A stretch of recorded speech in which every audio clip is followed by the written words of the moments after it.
Hello friends, welcome back to my YouTube channel. आज हम बात करने वाले हैं अशांत अनावर्ती दशमलव प्रसार की, non terminating non recurring decimal expansion. साथ में ज्ञात करेंगे अशांत आवर्ती दशमलव प्रसार वाली परिमेय संख्याओं को p बटा q के रूप में कैसे लिखते हैं। शुरू करते हैं अशांत अनावर्ती दशमलव प्रसार से। ऐसी संख्याएं जिनका प्रसार अशांत भी है और भाग करने पर अंक पुनः बार बार एक निश्चित अंतराल पर नहीं आते हैं, ऐसी संख्याएं अपरिमेय संख्याएं कहलाती हैं और इनका दशमलव प्रसार अशांत अनावर्ती या अन्वसानी अनावर्ती कहलाता है। जैसे √2, √3, √5 या पाई। तो इनका जो दशमलव प्रसार है वो किस तरह का है। जैसे √2 की बात करें हम तो इसका दशमलव प्रसार है 1.414213 इस तरह से बढ़ता रहेगा और ये खत्म नहीं होगा।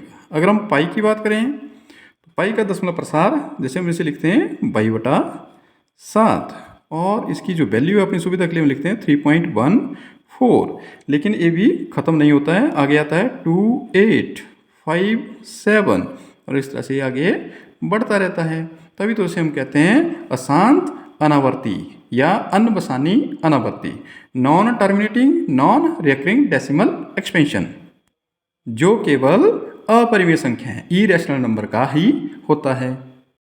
अब बात करते हैं अशांत आवर्ती दशमलव प्रसार वाली परिमेय संख्याओं को p बटा q के रूप में कैसे लिखते हैं। जिनका दशमलव प्रसार शांत है उन्हें तो हम आसानी से लिख सकते हैं, लेकिन जिनका प्रसार अशांत आवर्ती हो, जिसे भाग करते रहिए शेषफल शून्य आएगा ही नहीं, उसे भी p बटा q के रूप में लिखा जा सकता है।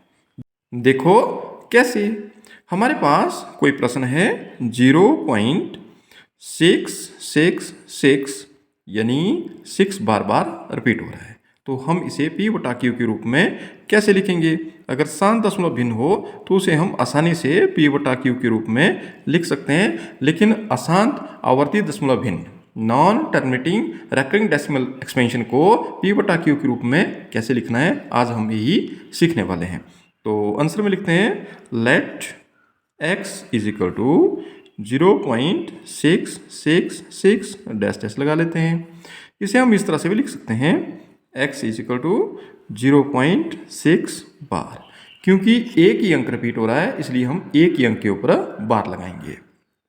यहाँ पर ध्यान देने वाली बात यह है कि अगर एक अंक रिपीट हो तो मल्टीप्लाई करेंगे 10 से, अगर दो अंक रिपीट हो तो मल्टीप्लाई करेंगे 100 से, अगर तीन अंक रिपीट हो तो मल्टीप्लाई करेंगे 1000 से। यहाँ पर एक ही अंक रिपीट हो रहा है इसलिए हम जो इसे लिखेंगे नंबर 1, तो इस इक्वेशन को मल्टीप्लाई करेंगे 10 से। In equation 1 multiplying both side by 10, 10 से दोनों तरफ गुणा करने पर, तो कर लेते हैं दोनों तरफ मल्टीप्लाई। यहाँ पर x को मल्टीप्लाई किया 10x हो गया, यहाँ पर मल्टीप्लाई करें 0.666 मल्टीप्लाई बाई 10। अब जिसका दशमलव प्रसार अशांत है उसे 10 से कैसे गुणा करें, ये भी थोड़ा अटपटा सा है, लेकिन इसके लिए हम वही सिंपल मल्टीप्लिकेशन वाला नियम लगाएंगे जो शांत दशमलव भिन्न में लगाते हैं। जैसे हमारे पास कोई प्रश्न है 1.257, इसे मल्टीप्लाई करेंगे 10 से।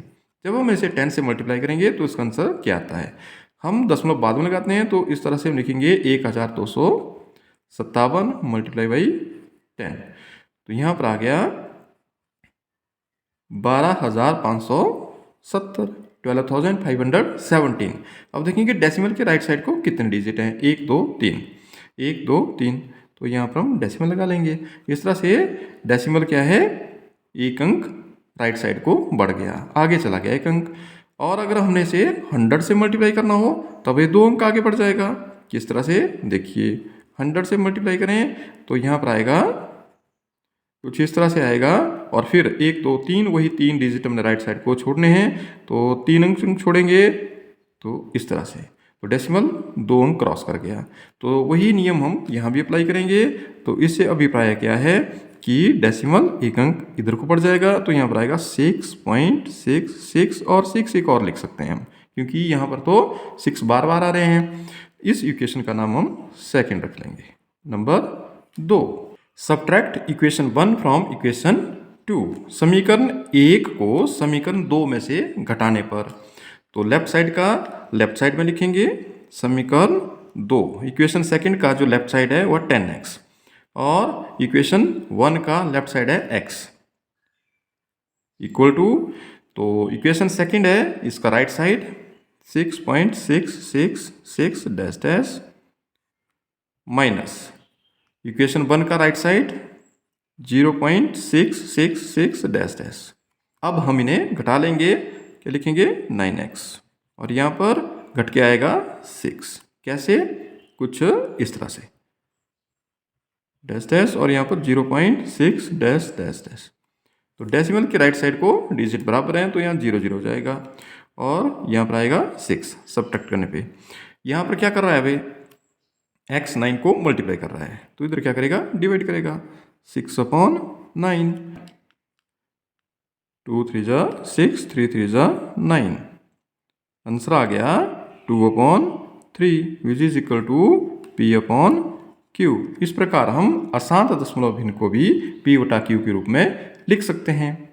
वन मोर डिफरेंट एग्जाम्पल, इसे हम कैसे करेंगे, इसे हम लिखेंगे इस तरह से, let x is equal to 0.001 dash dash और लिखा जा सकता है x is equal to 0.001 bar. यहाँ पर 3 डिजिट एक साथ रिपीट हो रहे हैं तो इसे लिख लेते हैं हम वैसे ही नंबर 1। तो यहाँ पर क्या करेंगे, अब 1000 से मल्टीप्लाई करेंगे बोथ साइड।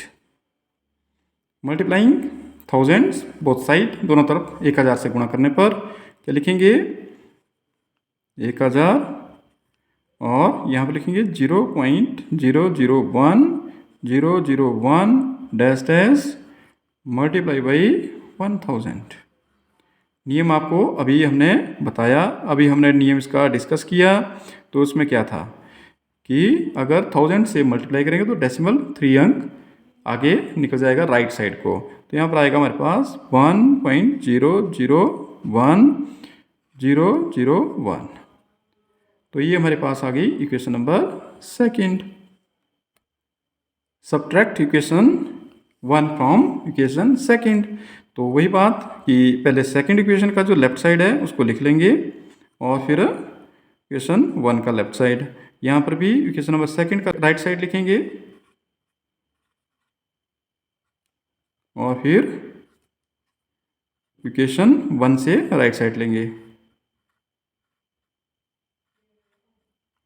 कुछ इस तरह से लिख लेंगे और घटा लेंगे। अब तो इसमें से घटाएंगे तो कितना आएगा 999x और यहाँ पर आएगा 1, क्योंकि इसके बाद के अंक सेम है यहाँ पे, तो एक खत्म हो जाएंगे, सिर्फ एक बचेगा।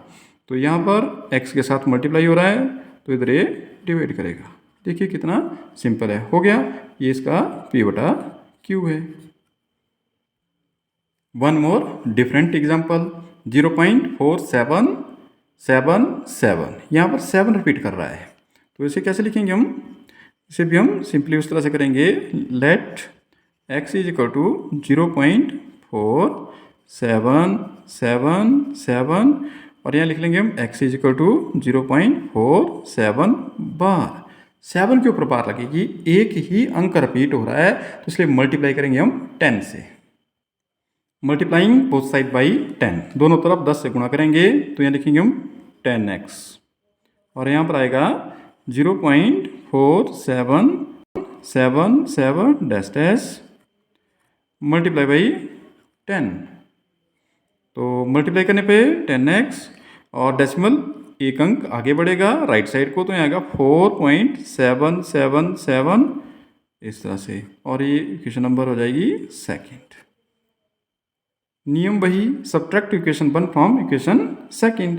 तो लेफ्ट साइड में पहले सेकंड इक्वेशन, फिर फर्स्ट इक्वेशन, राइट साइड में पहले सेकंड इक्वेशन का राइट साइड और फिर फर्स्ट इक्वेशन का राइट साइड।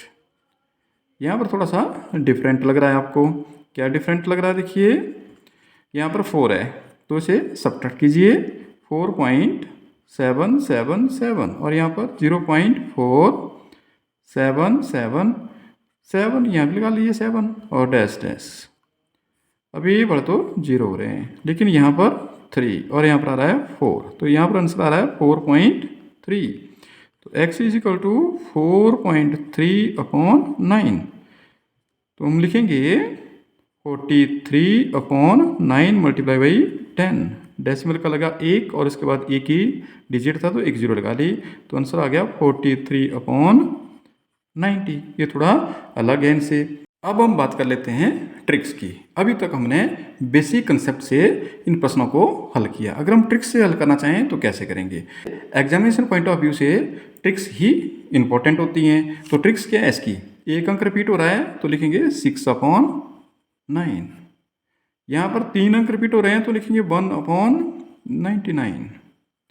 लेकिन जो क्वेश्चन नंबर 3 है इसमें थोड़ा सा सोचना पड़ेगा। क्यों? क्योंकि 0.47 यहाँ पर 7 रिपीट हो रहा है, 4 नहीं रिपीट हो रहा है।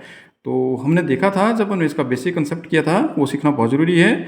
तो वहाँ पर कुछ इस तरह से आया था 4.777 और आया था हमने 0.477। तो हमारे पास आंसर क्या आया था 0 और यहाँ पर आएगा 3.4.3, एक अंक रिपीट हो रहा है 9, आगे होगा 43 और 9 मल्टीप्लाई बाई 10 हो गया 43/90। ये इसकी ट्रिक्स है। उम्मीद करता हूँ कि आपको वीडियो अच्छा लगा होगा। अच्छा लगे तो लाइक ज़रूर कीजिए और अपने दोस्तों को शेयर कीजिए। चैनल पे नए हो तो सब्सक्राइब करना ना भूलें। Thank you.